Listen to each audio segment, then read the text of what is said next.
որն է դարի խնդիրը հոգեբանական իմաստով։ Հոգեբանական իմաստով դարի խնդիրը տագնապներն ու դեպրեսիաներն են, որ ամենաշատն է, որովհետև դարը մի տեսակ քաոտիկ է։ Ինֆորմացիան այնքան շատ է հոսքը, բացում ես ինտերնետը եւ լցվում է ներսդ բոլորը։ Դրա համար մարդկանց ուղեղը չի հասցնում այդ ամենը մարսել։ Ի շատ դեպքերում նույն մանուկ տարիքում, որ ասում են ես դեպրեսիայի մեջ եմ, ես ստրեսի մեջ եմ, արդյոք իսկապես հասկանում են դա ինչ է, թե դարձել է ինչ-որ մոդայիկ երևույթ, որ անգամ ստրեսի մեջ ու դեպրեսիայի մեջ լինելը ինչ-որ բան է ապացուցում, որ մենք մոդային կից իրականում շատ մոդայիկ բառեր են դրանք դարձել։ Ահա, ստրես է ինձ մոտ։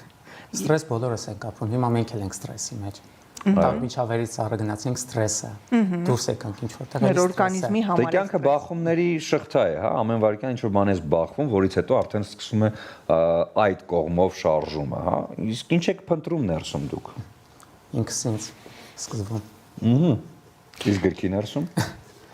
Գիրքը ի սկզբանե միջոց էր հասկանալու ինքս ինձ, մենախոսություն էր, իսկ հետո դարձավ արդեն երկխոսություն։ Զգացի, որ կարող եմ մարդկանց օգտակար լինել,